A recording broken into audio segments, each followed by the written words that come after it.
at, you know, Kaiser or at DuPont or whatever. This is some guy in a hotel room in Mexico pounding it out and throwing a handful of it over a bunch of heroin and breaking that all up and putting it into baggies. So the chances of you getting a dose of fentanyl that's very, very high in any individual bag. This is why you see these overdoses, and why even addicts now and the groups that they use in are carrying Narcan with them, because it seems to be one of the last bastion to try to save someone that overdoses. With all of that said, you know, if you're willing to risk your life with a total stranger, you know, 15 people before you actually get the bag of heroin, do you really think they care about COVID right now? They don't. They don't. You're sticking a needle in your arm. We're that far along the road. So I don't think a lot of addicts are going to, you know, going to worry about meeting their dealer with a mask on. I'm just not seeing it. So I think what we're dealing more is how can we reach out to these people, and how can we get them in rooms, and how many of us who are sober are willing to go ahead and reach out to people that are struggling, or maybe doctor, we start some kind of a site where like in an AA or an NA meeting, we say, hey, here's the numbers of some people you can get a hold of. Well, here's my email, and here's my FaceTime, and here's whatever you need to do. Please call me. And you know, if you're that close to relapsing, you know, I'm here to talk to you, here to help you. We can Zoom meetings together. You know, we need to, it takes a village. I think, you know, I was very happy to hear you say, I mean, not happy, but to refer to the fact that the substance use started for you, masking, you know, unpleasant, you know, distressing feelings and emotions, because what I see is the same thing. I mean, I work with, you know, I think I mentioned this, I work with chronically homeless people, many of whom have substance use disorders, but they also have psychiatric disorders, and many of them, and they have a huge number of them have brain injuries. They have trauma to their brains. So they have, and then they have related disabilities that would lead them to pain medications like orthopedic disorders from sleeping on the ground and so forth.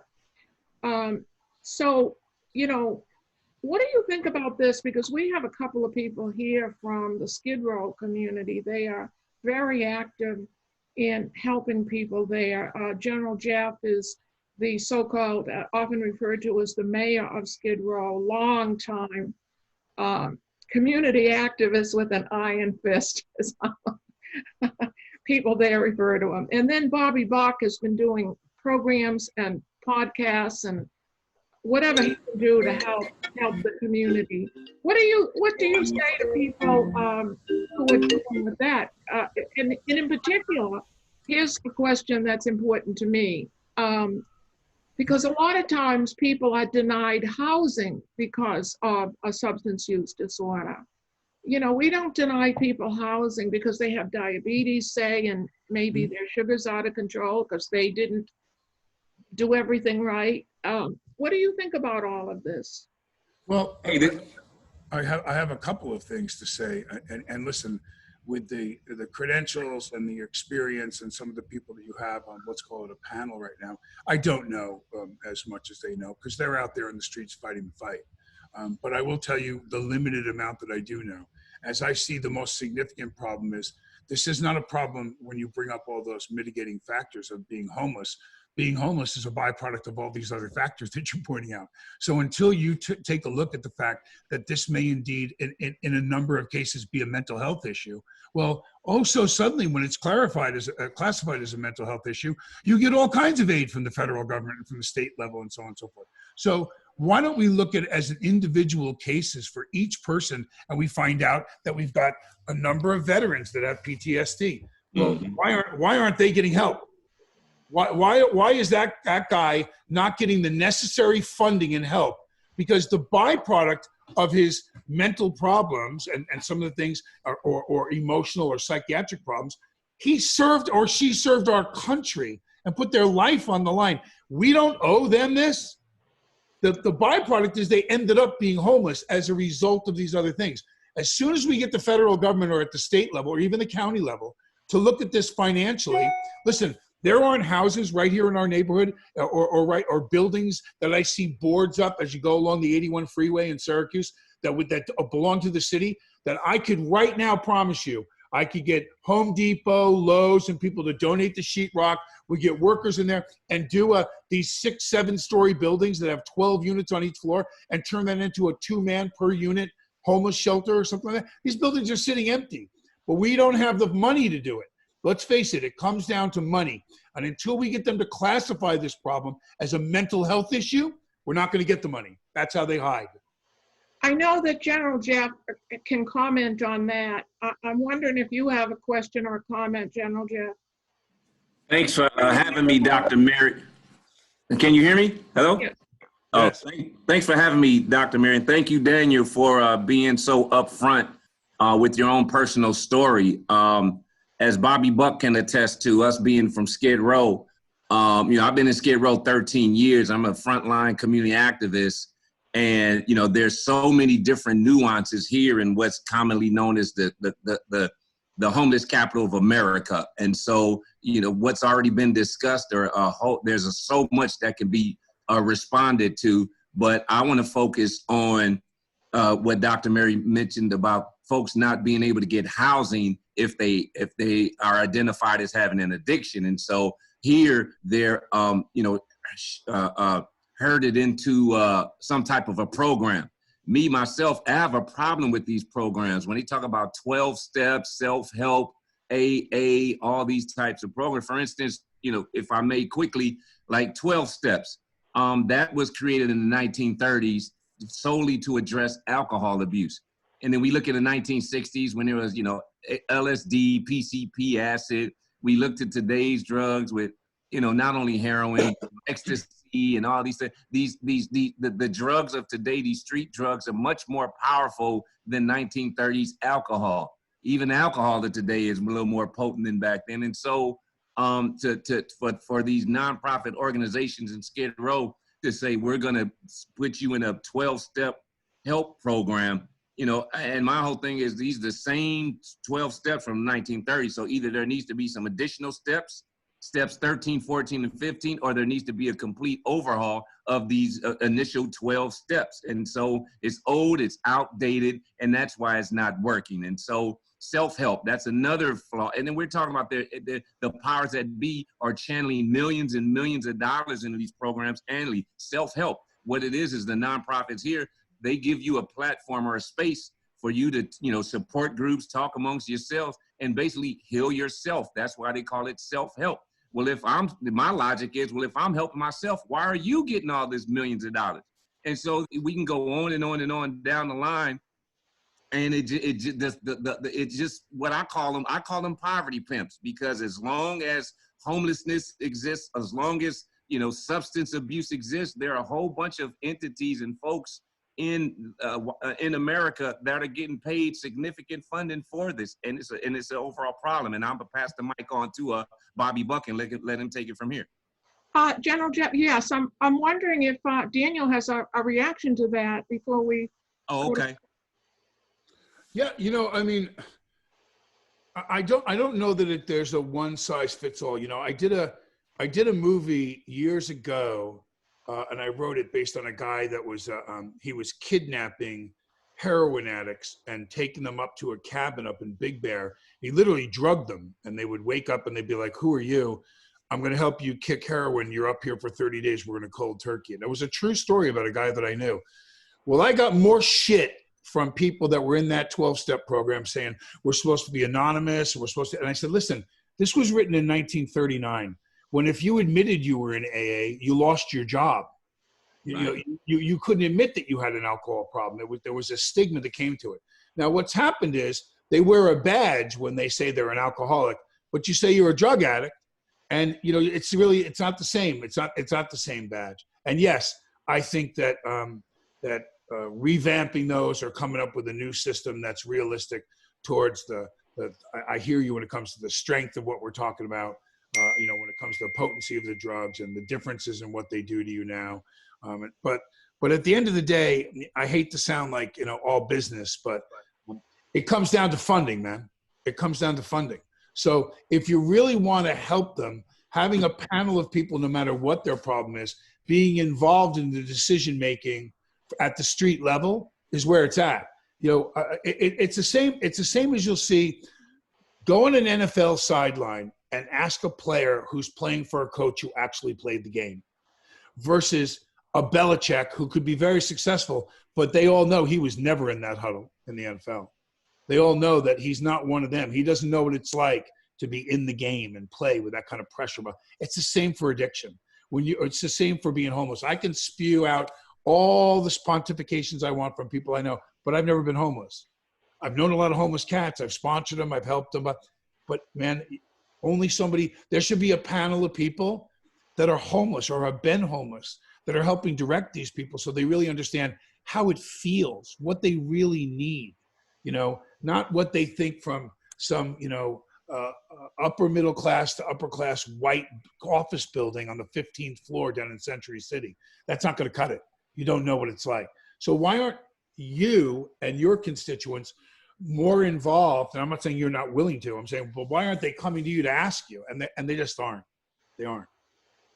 So I think the interaction is very, very important. I want to introduce two other people who are here. They're both from California. I'm sorry, one other, because I introduced Bobby Buck. JL, can you introduce yourself, please? Yeah, sure. Good morning. Name's Jay Alfaverio. I'm a web developer. I work for an agency in California. Back in the day in 2008 or so, I was actually homeless, but by choice. I could have gone to mommy and daddy, but too much pride, so I lived in my car for a few years in LA. And that's where I experienced my own homeless experience, and that's where I met homeless people, and that's where I got educated on homelessness. I wasn't taught about that in school or anything else whatsoever, so I met some people on Skid Row, only a couple. I didn't do too much, but I met a lot of people networking. And ever since, I've just been helping with homeless websites, like for free, showing you how to use Skype or something, or some kind of electrical help that I've been offering since 2008. So very, very sporadic, small stuff, but it's something I can do, something that I should do, and I'm still doing it today. Can you mention the name of your agency? Because JL has, he is our IT guru, and he has donated his services to us for a long time, basically because I do work with homeless people. What is the name of your agency? Boylan Point Agency. We're in Santa Rosa, Sonoma County. We're remotely working right now, obviously, but that's where our office is, Santa Rosa. Yeah. I'm wondering, are you ready for another question, Daniel? Because I think Bobby Buck might have one. Yeah, come on. Ready? Can't hear you. There you go. No, still can't hear you. Okay. What about now? There, Yeah. That's good. Okay, all right. Technical difficulty. Okay, I was going to say, I'm actually glad to hear what General Jeff just said, because me, myself, I have a different outlook on the AA, because I came from that. Like, I'm about 13 years sober now, but I was an 18-year drunk. And myself, I couldn't do AA meetings. I tried. Even when I found Skid Row, I thought I was sober, but I was in Skid Row living in one of the shelters, and you had to go through AA meetings. And I dodged it. I squirmed my first time going through it again. I just can't do it. But one of the main reasons is, like, after I was homeless, that turned out to be a spiritual journey for me. I had different spiritual awakenings. And that's why I understanding more about myself and about things I was going through. And what it is, a lot of things are psychological. That's why I keep saying to people, even on Facebook, psychological is dealing with the mind. So what it was, I got tired of claiming that disease. Why do I got to keep saying I am one? When I tell people I'm spiritually delivered. And they say, like, you know, and I couldn't do the same routine, going and smoking cigarettes and drinking coffee. I mean, you let one go and there's another one. So like Jeff said, it needs to be upgraded and enhanced in a whole new level. And one of my pet peeves was, like, you know, you go there and then what they say, the phrase called dry drunks. Some people are sober but unhappy. Jim, and I think And I think what they need is to find a purpose. It's what most people underlying issue with most people is finding a purpose. And when I got started drinking myself, it was because of boredom. I was highly creative, but I was trapped in a small town.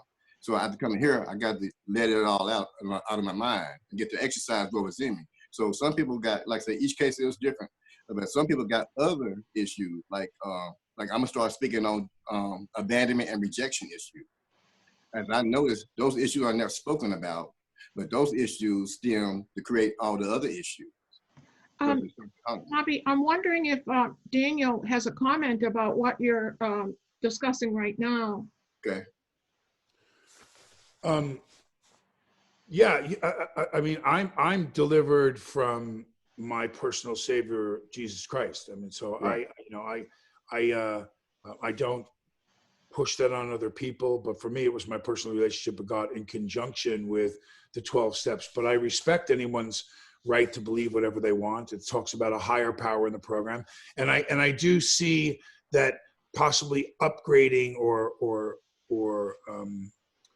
I don't know if I'd call it upgrading, but bringing into the millennium the steps might be helpful in some way in the tweakage of wordage or adding additional steps. I'm open to anything that helps people that are struggling now.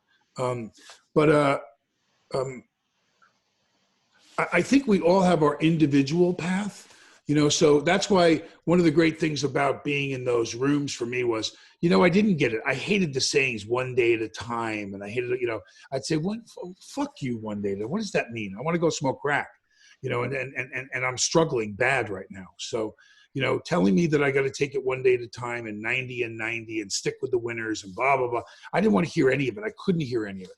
I just knew I didn't want to use anymore or I was going to die. But they talk about being in a room and then hearing your story. And that's what it took for me. I went in and out and struggled in and out of AA since 1988. I didn't get sober until 2006. So there was, a month sober, 2 days sober, 6 months sober, 2 days sober. And I just kept relapsing. And it wasn't until I really heard a guy in a meeting sharing that I like the light went on. I walked up to him and I said, "Hey man, can I have your number?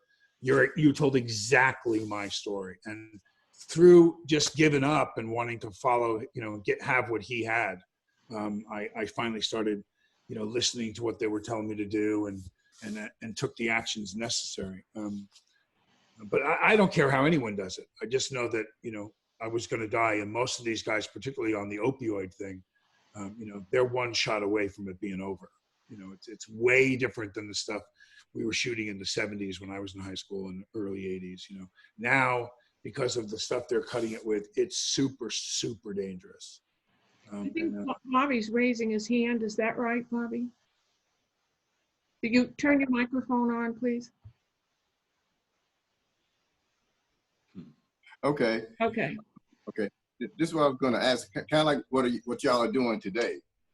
I know they said AA is supposed to be more private and things like that. I'm not against hearing stories, what they call war stories or whatever. It's good to hear people's stories. But I'm thinking like what y'all doing today, it needs to be online. So other people who are going through might can accidentally stumble upon this and wait a minute, we can reach people. Because even like some of my podcasts, I just throw them out there. Then people hit me in the inbox, told me, thank you. So you just never know who you can help. Just by, we ain't got a debate, but we just conversate about the alcoholism or the drug issues and then just conversate. And then other people, I think there are real other people in. I have another question, which I wanted to be sure to ask because I know you've worked, Daniel, with a lot of family members. And I'm wondering if, assuming some of them will be listening to this, what do you have to say to them? What do I have to say to my family members? No, to family members of people, struggling with substance use disorders. Well, it's hard for people to grasp because they, when I have a very, very famous anchorman's brother that's in trouble. And when I got, and he was very worried about his name being involved and so on and so forth. And I said, Do you understand how sick you are? And do you understand how sick your family is now as a result of 25, 30 years of going through this with your brother? You guys you're sick. You know, you can't help it. The behaviors that you have and the resentments and the acid that's burning in your brain and in your heart and in your stomach over dealing with the addict and their behavior, although it may not be you, you've probably contributed to it in many, many ways, not knowing what you were doing about how to actually help the person get sober. So, yeah, and there's damage. There's a lot of damage. So I would say seeking some type of help for yourself, understanding the disease more, and you know, again, there's those places that you can go, like Al-Anon, or you know, listen. I encourage anybody that has a relative that's sick, go to an AA meeting with them and listen to what's going on in the room, and you'll understand that it's not this terrible choice like having a glass of water or a glass of Kool-Aid. You know, they're sick, they have a disease, and until you understand the disease concept, it's very hard for you to be forgiving. Well, this is the movement of the professionals in the substance use community. They are moving to align the diagnoses more with the Diagnostic and Statistical Manual of Mental Disorders, because they view it as a chronic, oh, wait a second. We've removed the 40-minute time limit on your group meeting. Love it. A gift from Zoom. Wow, who knew? Someone in big Zoom heaven is watching us right now. Well, they must like what we're talking about, because in the previous meetings I've been in, nobody gave us any extra time. So wow. I wonder if they're listening in. Might be. You know, well, you know, it seems like not only with housing, but with respect to people going to court. And I've been to court many times with my people, you know, because they get arrested all the time. They've been in jail and prison often. And thankfully, I have my son, Mark, up here in the corner, who is a lawyer. He's been home for 5 weeks now, growing his beard.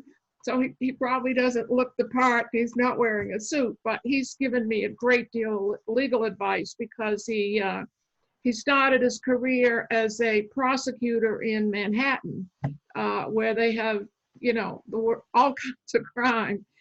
So I've gone and I've defended my people with what he's taught me, and I've won every time I've done it.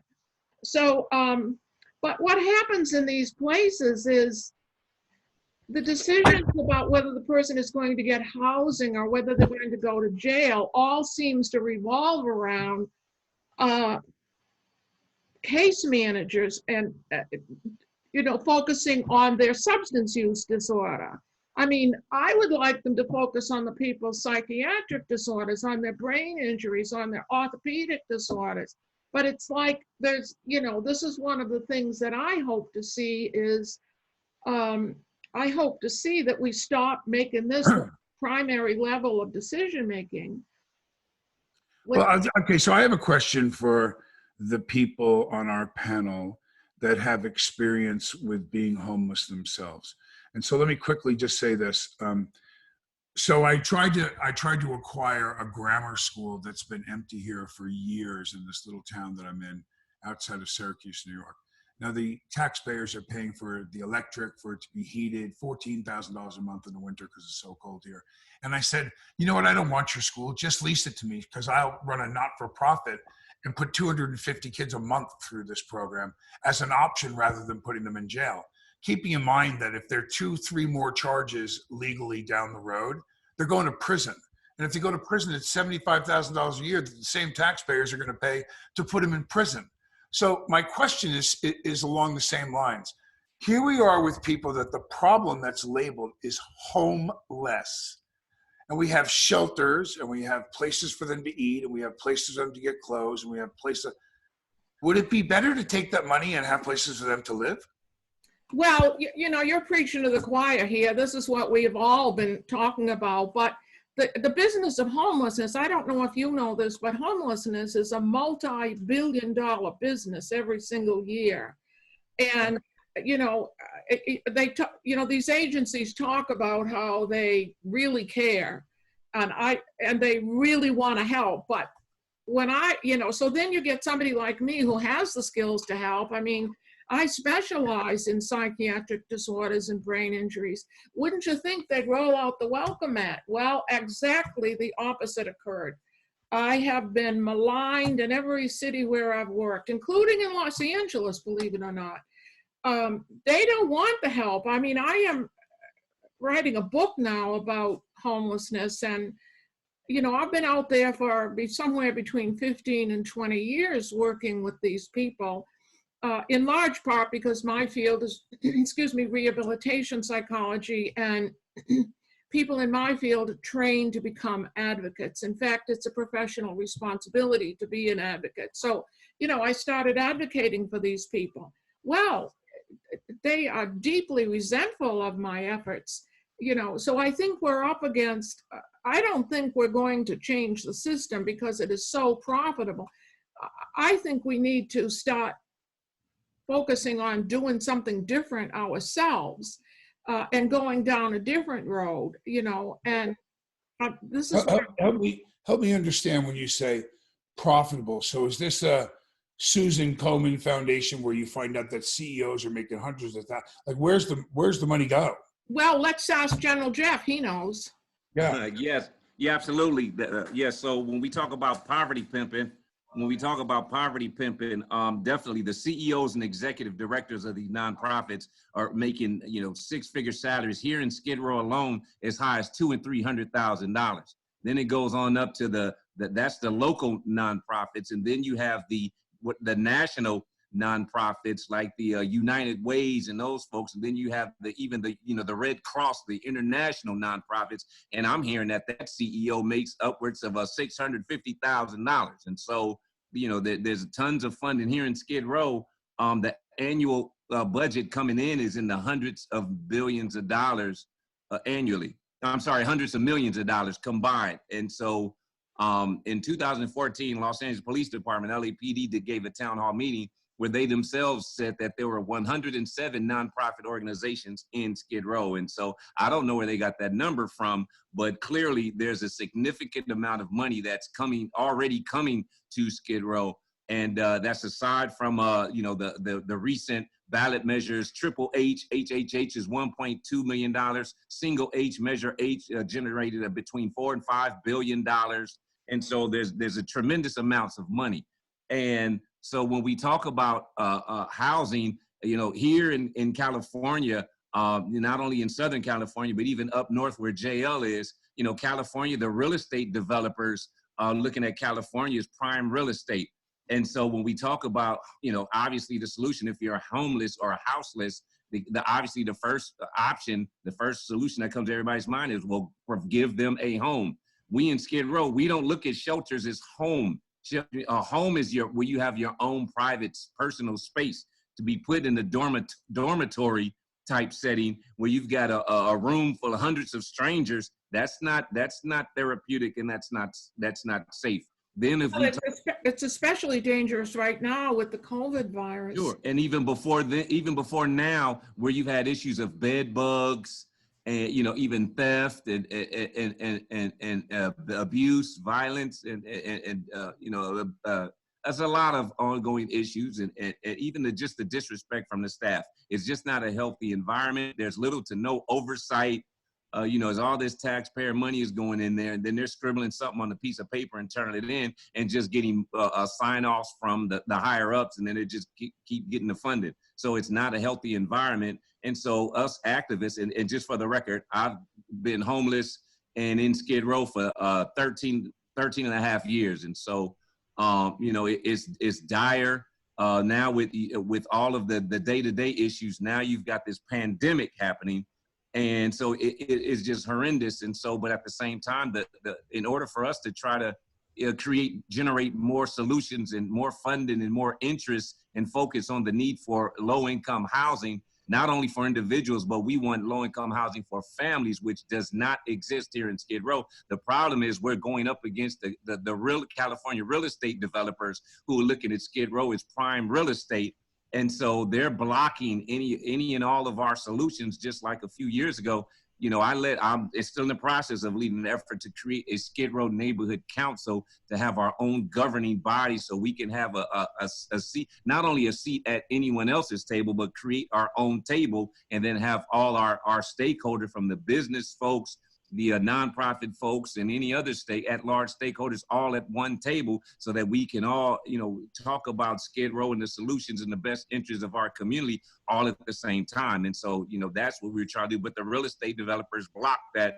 And now we're in the process of suing the city of Los Angeles. And I could just go on and on and on, but that just to show you how complex our fight is. But, you know, we're relentless, we're resilient. And even now you drop on top of that a pandemic. And, you know, it's insane, but we're still getting that resistance. And not only from the real estate developers, but then also the NIMBYs that don't want Skid Row and their homelessness in their communities as it's exploding countywide. NIMBY is not in my backyard. Daniel, how far along are you with this project with the schoolhouse? Do you think you can make that come to fruition? No, and I'll tell you why. You know, you're met with people who, it only takes a couple of people that have a little bit of power. And so the comment that got back to me on social media recently was, we don't want your rehab, Hollywood. We don't want your rehab in our town. And I said, well, what would the reason be that you wouldn't want something that would help not spend taxpayers' dollars on prisons, on jails, that would try to rehabilitate our own children that are in trouble before it gets so bad that they either die? If I can't tell you how many moms on Facebook I deal with a year that say, you know, I'm so glad I had that Narcan, but unfortunately Jenny didn't make it. She overdosed last night and she's gone. I get 50 of those a year for 10 years now. So with that said, people you've lost. Oh gosh, yes, so many. So I say to them, you know, are you really that blind to not know that the children that I'm talking about, and not always children, 20s and their 30s, live here right now? They're smoking meth, they're smoking crack, and they're shooting heroin right in our backyards. That's who predominantly is robbing your house or breaking into your car, because they're supporting habit. They're not bad people, they're drug addicts. And so they're gonna do what they have to do to support their habit. But sadly, there's a stigma with having a rehab in the area. So I'll probably have to find something a little more remote. That's not in the middle of, and I'm in a very small country town, you know, 45 miles north of Syracuse. So there's not a lot going on where I'm at. I want to ask you a question. I'm almost afraid to ask this question, but you know, given that I've been working with people who are homeless for so long and ending up looking for housing and in the criminal justice system, many of them have been sent to rehabs all over the place. Right. Massachusetts, Connecticut, New York, Pennsylvania, you know, all around here. And I'm not impressed with any of the ones they've gone to. You know, my impression is if you have insurance, it'll pay for 3 days. Bingo, they've got a 3-day program. Right. You know, if you can stay 2 weeks, they have a 2-week program. I'm most impressed with a program in Massachusetts where when the man arrived, they started a group meeting and the group was told right up front, you have a 98% chance of failing here.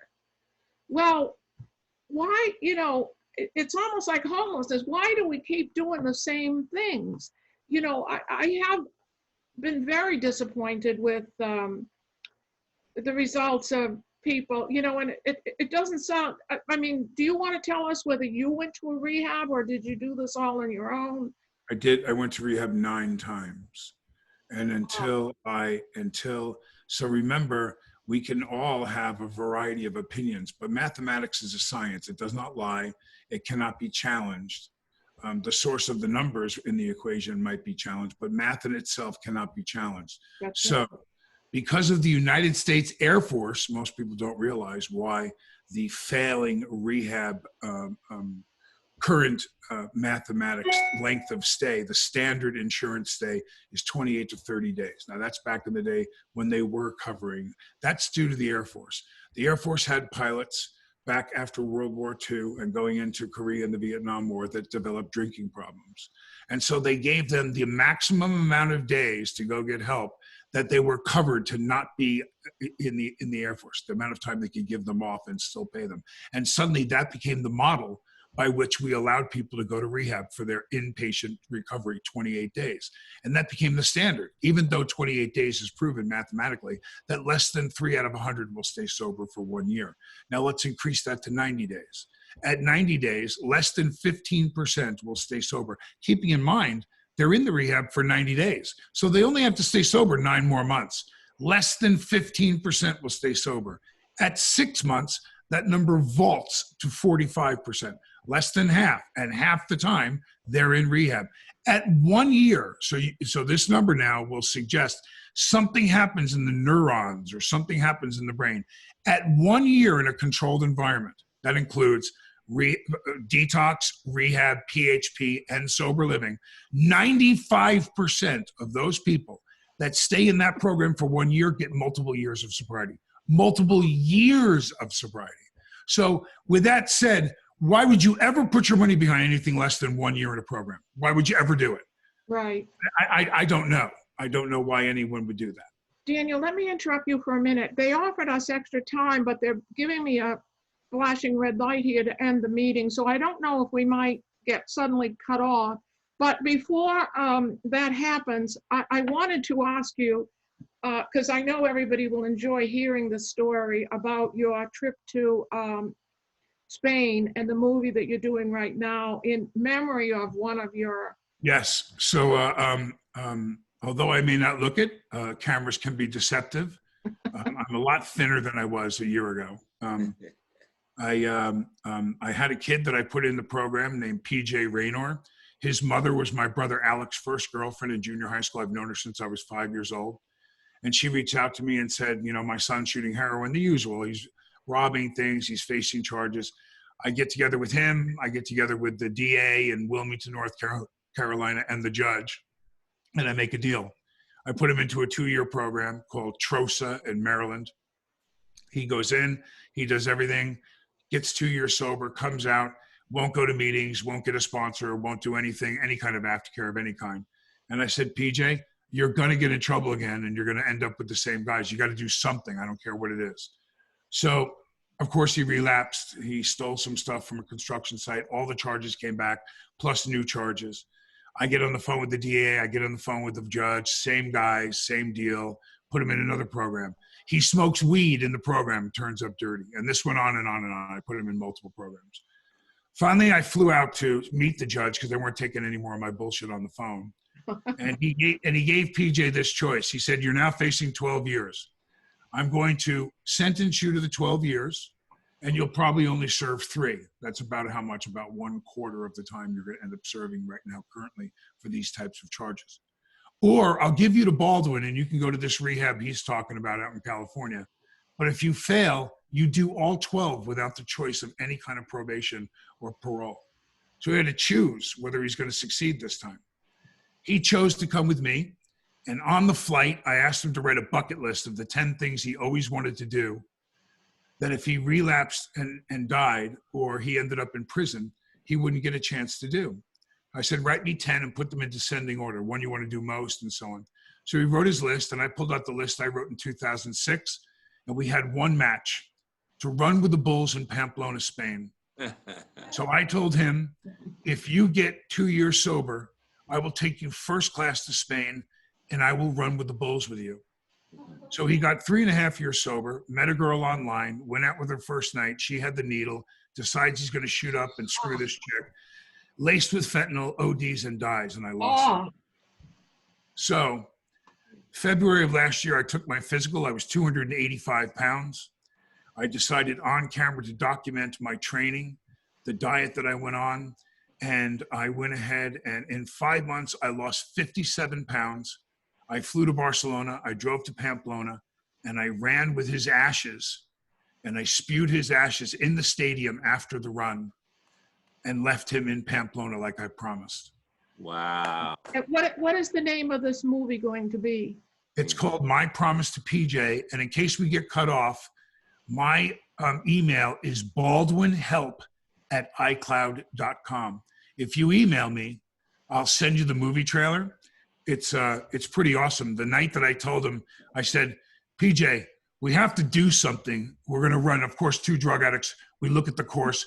We're going to run in Dead Man's Curve, the most dangerous, violent area, where it's a complete right-hand turn. The bulls go 30 plus miles an hour at 1,400 pounds on average each. When they make this turn, they slide sideways and crush people with their horns against the wall. And this is where most of the violent injuries and deaths occur in the run with the bulls. So that's, of course, where we're going to run. And I said to him, do you remember Desmond Howard? Desmond Howard was a running back for Notre Dame, and for Michigan rather, and he won the Heisman Trophy. But he did something that I had never seen before in sports history. He was the last game of the season when he was announced as a Heisman finalist. He ran a punt back against Ohio State. And when he hit the end zone, not knowing if he won the Heisman, he posed with the ball to the ABC cameras in a Heisman pose saying, that's right, man, I won, face it. And I thought it was the ballsiest thing I'd ever seen. So PJ and I said, we have to do something sick in Dead Man's Curve, in the curve with the bulls. And he goes, let's high five in the curve. I said, fuck high five in the curve. That's pussy shit. I said, I'll tell you what I'm going to do. I will Heisman Trophy pose a bull in Dead Man's Curve on the dead run. He went, bullshit, you'll never do it. Well, with PJ's ashes in my hand, when I show you the movie, I stick my hand right in that bull's face and I Heisman that bull while I make the turn in the curve. Hit it! You know, Daniel was posting online as he was doing this, and he's a Facebook friend of mine. And I was thinking, I didn't think he would survive it. And I saw some of the footage that you posted online of you going through that curve. It was almost impossible to watch it. Yeah, I got hit twice. This one bull got real close to me. He popped me in the elbow and then he popped me in the back, but he didn't gore me like through my skin. So I got out alive. Well, you are without a doubt a man of your word. I mean, this was an extraordinary thing just to see the little vignettes that you posted online. So the address again for the trailer. If you email me, I'll personally send you the access to the trailer. It's baldwinhelp@icloud.com. And you can go ahead and post that. Let your friends have it, anybody that's on the panel, whatever you need to do. At iCloud. And when will the movie come out? I had 60 hours on 3 cameras, so 180 hours of material I'm trying to cut down to, 98 minutes, 105 minutes. We'll see how it looks, but I'm about 60 minutes in, 2/3 of the way through. You the producer? I directed it, produced it, I ran in it, I financed it. I had to do everything. Really? Wow. Yeah.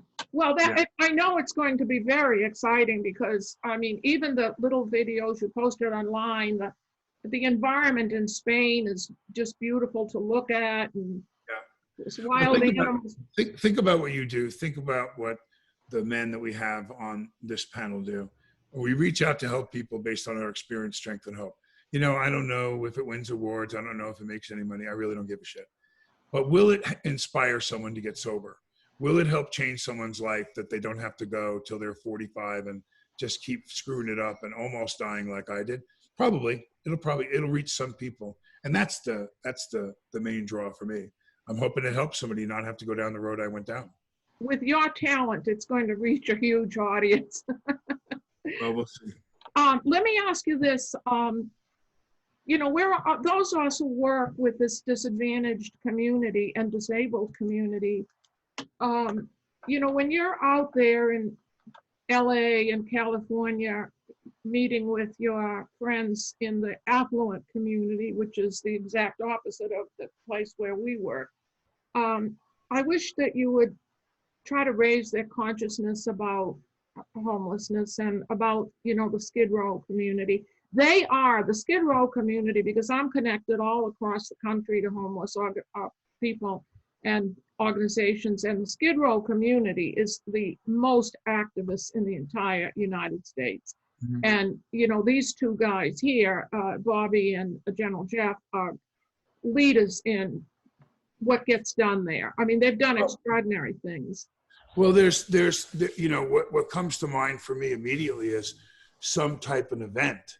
An event does two things. It brings notoriety and publicity and attention, and it raises money. So I would think that the challenge here would be to find somebody of notoriety or a couple of people of notoriety who've been homeless, and then to try to reach out to them and see whether we have, a celebrity homeless softball game and again, or something that raises money, but more importantly, the attention and the publicity will bring more dollars and attention to what you're trying to do. So my when COVID is a little more relaxed, isn't there some type of event we could try to do? They keep buzzing me now, so we're going to be booed off the stage here. Okay. Do you want to stay involved with us? I mean, it would be an enormous asset to have somebody like you continue. I didn't just offer doing an event because I think it's a good idea for you. I offered doing an event because I would use my limited influence, but I have friends. So I think the challenge, whoever is going to contact me at baldwinhelp@icloud.com, certainly there are actors or singers or whatever that are famous that have been homeless. So at one point or another. Now, there's where you're going to get somebody who goes, yeah, I remember what it was like to live in my car. Yeah, I remember what it was like when I struggled. And that might really want to help us bring this event and do this. And then the other thing is advocacy. When you bring attention, you bring some names to it. Sadly, your voices aren't being heard as they should be right now. So we want to bring attention to lawmakers and policymakers. That's really important. Now, when you bring attention and you get media to come down and cover the event, suddenly watch how fast somebody who's a lawmaker wants to jump involved and be involved in something like that. So I think what you'll see is you'll find your range start to grow. But I'd love to be involved if I can help you with doing some kind of event. Well, listen, the person who could do that is Bobby Buck, right? Bobby Buck and General Jeff. General Jeff, yeah, because the place to do it is Skid Row. Yeah. Do you go out to California much, Daniel? Yeah, before the pandemic, I'm out, every other month at least to California. I lived in Los Angeles for 25 years. I moved from LA to here. Okay. So would you guys send? I used to use down in Skid Row. Oh wow. You did? Yeah. So you know the community then. Listen, man, I used to go down to a place called the Rex downtown. It was a little restaurant that had a guy named Guy Forte, who was a knockoff of Frank Sinatra. And this was before it was fashionable to have apartments and everything downtown LA. Downtown LA was only alive during the day, and then it belonged to us addicts during the night. Now I understand it's all turned around and people are living down there now, and they're taking buildings and turning them over into places that you can live. But that's not what downtown LA was, not in the 80s and the 90s. So that's where I went to go cop, and I went to go get high. So yeah, I'm real hip to. I lived from 1990 till 1990 until 5 years ago. I lived in LA. I'm just so afraid we're going to get the hook here. But we might as well keep talking till we get pushed off the stage. The thing is, all of these organizations that are making money, big salaries with homelessness, they have many big names to help them. We don't have big names to help us. And this is why it means so much to all of us today that you are willing to come here and talk with us and to be so open and honest about what you've experienced. And actually, it sounds like you've spent a lot of time down on Skid Row. Yeah. So I fished a lot of guys out of there too. Did you? Yeah. So I think what we've got to do is, if you're willing to help, I can brainstorm. I mean, I hope General Jeff and Bobby will brainstorm about what could be done out there. The situation out there is desperate in the extreme. I mean, Daniel, this you probably don't know, but even before COVID, homeless people were dying 30 years younger than housed people. And they died brutal, gruesome deaths right here in Syracuse. We've had people burned to death, froze to death, beaten to death, crushed in a dumpster. I mean, that's right here. You know, it's been, I visited a lot of these death sites, and what they do is they clean them up within an hour. You go there an hour later, it's like nothing ever happened. There's no police tape or anything around them. Okay, so if you Google famous people who have once been homeless, Yeah. Chris Pratt, the star of Jurassic World, was homeless, living in his van in Hawaii. James Cameron, the director. No. James Cameron was homeless, lived in his car before selling the rights to Terminator for $1. No. James Cameron was homeless. You think James Cameron wouldn't be able to relate? You know, and the list goes on. Jim Carrey once lived out of his VW camper in a tent in his sister's front lawn. He was homeless. Halle Berry was homeless. No. Dr. Phil lived in his car and was homeless. You don't think Dr. Phil would have us on his show to talk about this? Yes, he would. I know Phil for a long time. Well, if you know Dr. Phil, we need an outlet like this. Nobody pays attention to us. This population has been highly stigmatized, but you know, they're stigmatized because they have a disease. And then the first level of decision about everything is whether or not they're doing right by their disease. Right. You know, I mean, the truth is that of the top 10 causes of disability in the United States, something like 8 of them are behaviorally related. There's obesity, there's smoking, there's not wearing helmets, the list goes on. But we stigmatize substance use disorders, and we see those as character flaws and not the diseases that they become, just like too much smoking turns into a disease, you know.